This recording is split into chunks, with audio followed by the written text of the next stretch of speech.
आज हम अणुसंख्य गुणधर्म में पहला पराशर दाब लेकर चल रहे हैं। पराशर दाब को समझने के पहले हम पराशर की परिभाषा या पराशर का अर्थ पहले जानेंगे। देखिए, आपके सामने मैंने ये डेफिनेशन लिखी है, परिभाषा। अर्ध कम सांद्र विलयन को, कम सांद्र विलयन में का मतलब है एक तनु हो तो दूसरा सांद्र हो। कम सांद्र विलयन को अधिक सांद्र विलयन से अर्धपारगम्य झिल्ली द्वारा पृथक करने पर। अब बात यहां आ रही है, अर्धपारगम्य झिल्ली से एक तरफ हमने कम सांद्र विलयन को भरा, दूसरी तरफ अधिक सांद्र विलयन को भरा, तो अर्धपारगम्य झिल्ली से पृथक करने पर जब हमने इनको अलग कर दिया तो विलायक के अणु कम सांद्र विलयन से अधिक सांद्र विलयन की ओर अपने आप स्वतः चल जाने लगेंगे। इस क्रिया को परासरण कहते हैं।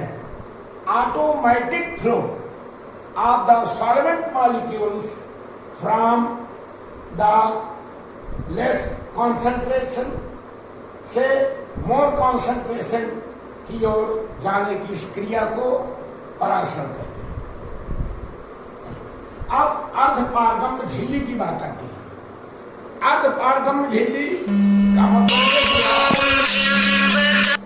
कि जो आधे भाग को जाने देती है।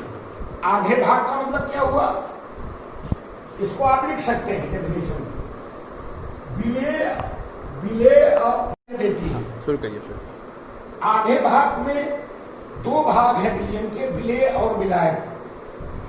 इसमें वो विलायक को पार जाने देती है, विलेय को आर पार जाने नहीं देती है, इसलिए उसको अर्धपारगम्य झिल्ली कहते हैं। अर्धपारगम्य झिल्लियां प्राकृतिक और कृत्रिम दो प्रकार की होती हैं। जैसे किशमिश की बाहरी कोश का झिल्ली और अंडे की बाहरी कोश का झिल्ली, अंगूर, ये सब प्राकृतिक झिल्लियों में आते हैं। लेकिन इस सिस्टम में बर्कले तथा आइडे ने, चार वैज्ञानिकों ने चार प्रकार की पराशर दाब को निर्धारण करने की विधियां बनाई। लेकिन बर्कले तथा आइडे ने इसका प्रयोग किया कृत्रिम झिल्ली का, जिसका नाम है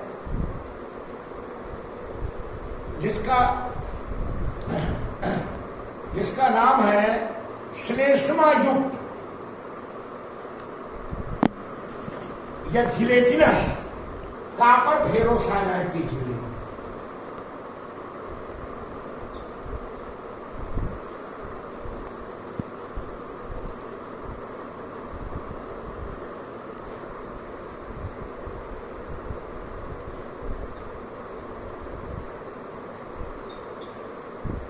श्लेष्मा युक्त, श्लेष्मा कहते हैं जिलेटिन, जिलेटिनस कॉपर फेरोसाइनाइड झिल्ली का प्रयोग किया।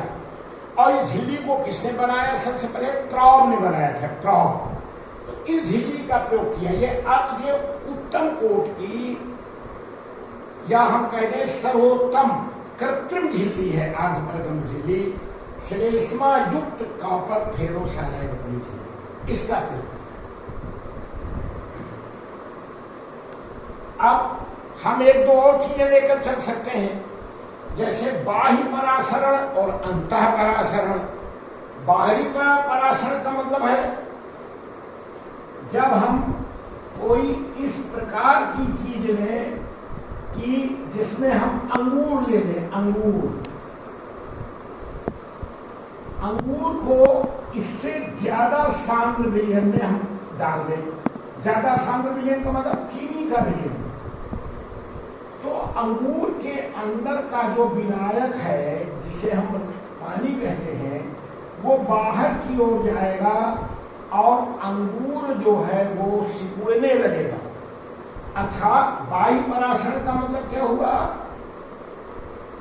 बाह्य परासरण का मतलब जब अंदर का विलायक बाहर की ओर जाए।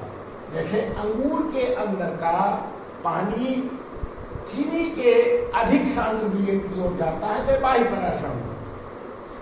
इसी प्रकार हम अंतः परासरण लें, हम इसमें किशमिश डाल दें।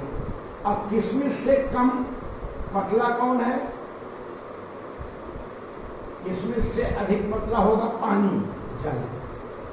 तो जल जब कम सांद्र है तो जल अंदर आने लगेगा किशमिश के, और किसके द्वारा? किशमिश की बाहरी कोशिका झिल्ली के माध्यम से। ये यहाँ पर अर्धपारगम्य झिल्ली का काम करती है। तो जल जब अंदर आएगा तो किशमिश फूल जाएगी, तो किशमिश का फूलना अंतः परासरण में आए और अंगूर का सिकुड़ना बाह्य परासरण में। ये परासरण का अर्थ आपने समझा। इस चीज को अगर आपको अंडरस्टैंड न हुआ हो, पहली चीज तो डेफिनेशन, इसी डेफिनेशन से हम परासरण दाब की परिभाषा पैदा कर लेंगे और ज्यादा लिखना नहीं पड़ेगा। इसको जरा ध्यान दीजिए।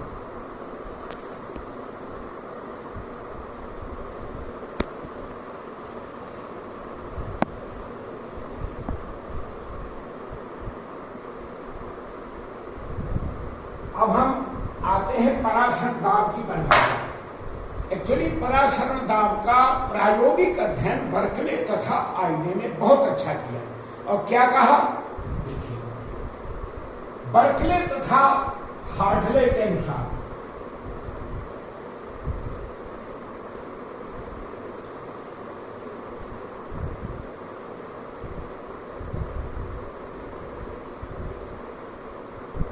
बात वही चीज है कि हम कम सांद्र विलयन को अर्धपारगम्य झिल्ली से अधिक सांद्र विलयन की ओर जाने की क्रिया में अर्धपारगम्य झिल्ली से पृथक करेंगे। जैसे आप देखिए,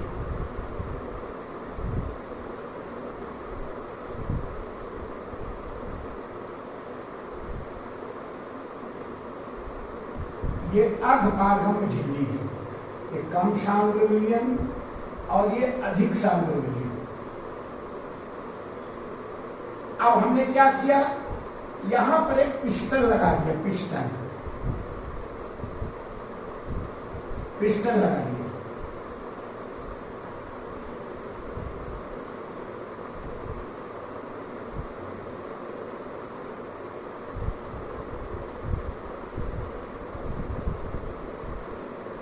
अब हम ये देख रहे हैं कि जो परासरण की परिभाषा है उसके अनुसार यहां से विलायक के अणु यहां जाने लगे।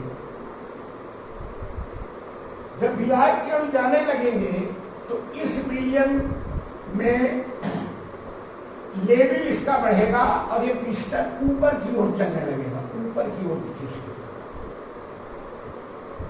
अब इसको रोकने के लिए हम अगर बाहरी वेट डाल रखते, कुछ वजन, इसको हम बाहरी दाब कहेंगे।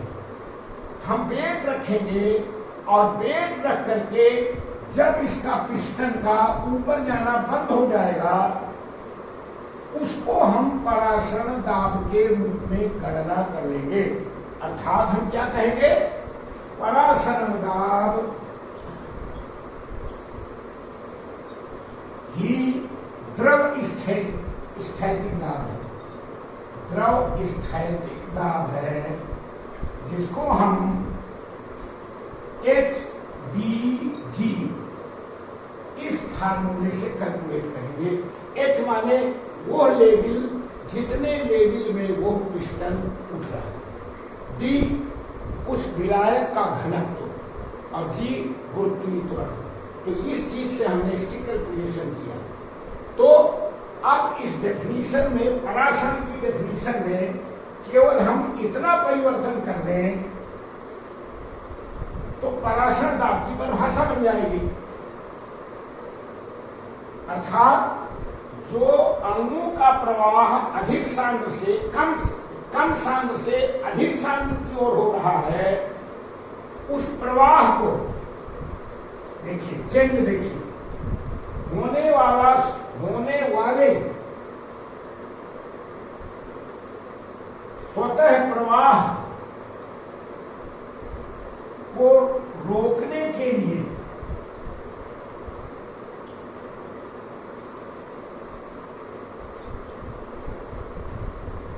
आवश्यक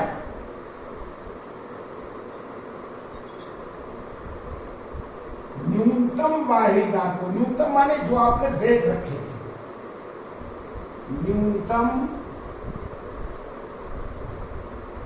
वाहिदा को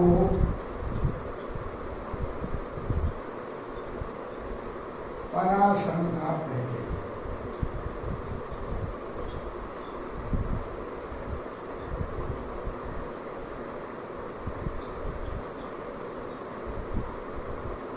ये हुई आपकी परासंख्या की परिभाषा, जो आपने परासरण की परिभाषा में केवल अंत की लाइनों में थोड़ा सा चेंज कर दिया तो परिभाषा बन गई परासंख्या की। कितना सरल है, याद करना, इसको आप नोट कर सकते हैं। आंकिक प्रश्न परासंख्या के सरल रूप में कैसे हल किए जाए, इसके लिए 3 संभावित सूत्र हैं। नंबर 1, वांट हॉफ ने बिलियन समीकरण दिया। वांट हॉफ ने अपने द्वारा बॉयल चार्ल्स सभी को मिला करके एक अपना बिलियन समीकरण दिया, पीवी बराबर NST, पीवी बराबर NST फार्मूला दिया वांट हॉफ ने। जब R लगा देते हैं तो गैस समीकरण बन जाता है, लेकिन वांट हॉफ ने बिलियन समीकरण दिया। P दाब, V आयतन, N विलेय के मोलों की संख्या, S बिलियन स्थिरांक और T परमता। यह है पहला सूत्र। अब दूसरे में आ जाए। पहले से अगर हम N/V को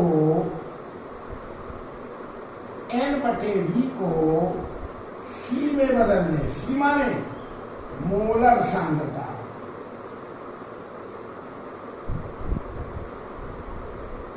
तो हम इस सूत्र को रख सकते हैं किस रूप में, P बराबर CST। एक ये फार्मूला आपको न्यूमेरिकल के लिए मिलता है। अब हम इसी में से अगर हम मोलों की संख्या कैलकुलेट करके दिखा दें, मोल की संख्या बराबर ग्राम में मात्रा बटे अणुभार, तो इसी सूत्र को हम लिख सकते हैं पीवी बराबर W/M ST। एक फार्मूला ये बना, एक फार्मूला ये बना और एक फार्मूला ये बना। और यूपी बोर्ड के सिलेबस में पूरे नंबर आप इससे प्राप्त कर सकते हैं, लेकिन इसमें कुछ हमें सावधानी बरतनी पड़ेगी। जैसे मान लीजिए अगर दिया है सवाल में 5% यूरिया विलयन, 5% यूरिया विलयन। एक चीज और ध्यान रखिएगा, यूरिया और ग्लूकोज दो ही के सवाल यूपी बोर्ड की आपकी आंकिक प्रश्नावलियों में मिलेंगे। तो 5% यूरिया विलयन, मैंने आपको पिछले बार बताया था, एक बताया था W/V आयतनानुसार। इसको जरा गौर करिएगा। इसका मतलब इसमें W बराबर 5 ग्राम है और V बराबर 100 मिलीलीटर। इसको ध्यान देंगे, ध्यान रखिए सभी छात्र ध्यान रखें। यहां पर W/V लेकर चल रहे हैं, अर्थात 5 ग्राम यूरिया 100 मिलीलीटर विलयन में उपस्थित है। यहां पर W की जगह 5 का प्रयोग करेंगे, V की जगह 100 में। अच्छा, एक सावधानी ये। दूसरी चीज,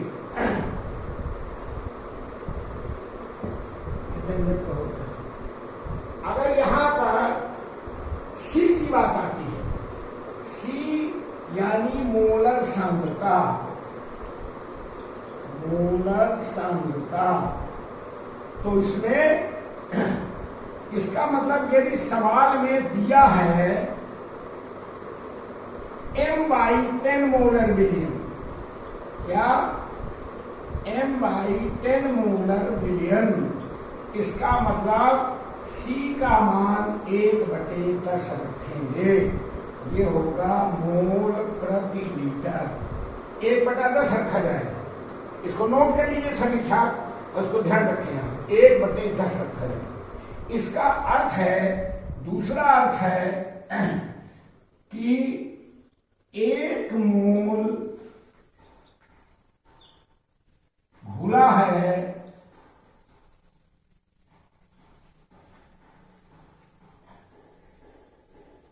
1/10 मोल घुले हैं 1 लीटर विलियन में। इसका मतलब है 1/10 मोल घुला है 1 लीटर विलियन में। अगर किसी को कोई दिक्कत हो पर्सनल मेरे नंबर पर आप संपर्क कर सकते हैं।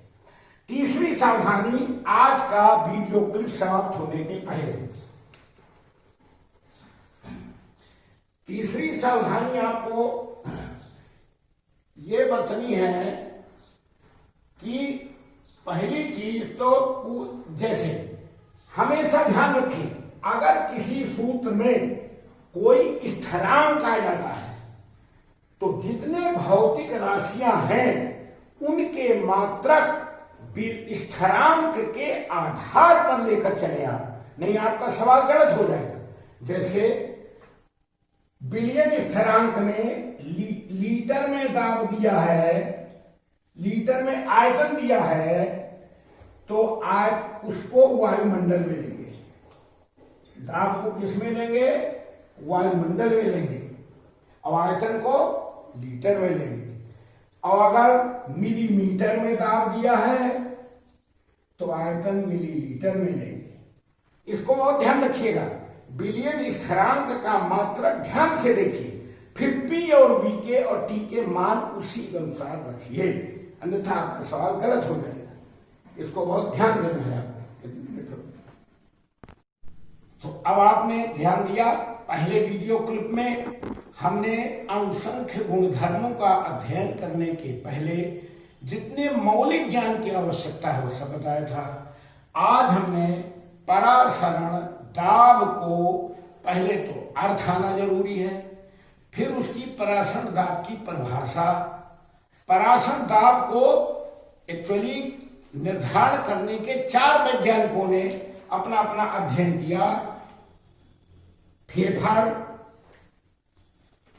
मोर्स, बर्कले तथा आइडे आदि ने। लेकिन बर्कले तथा आइडे का योगदान बहुत अच्छा है और बहुत सुंदर ढंग से उन्होंने डिफाइन किया है और उसी के अनुसार हमने परिभाषित किया है।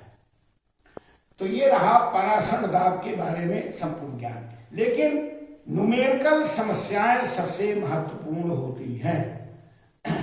जैसे हम लेकर चलते हैं, जैसे आ जाए 5%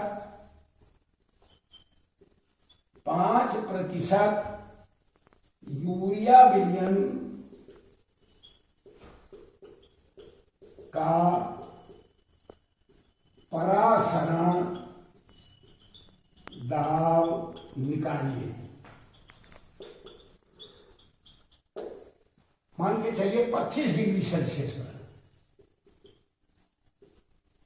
तो प्रयुक्त सूत्र लिखेंगे पहले आप।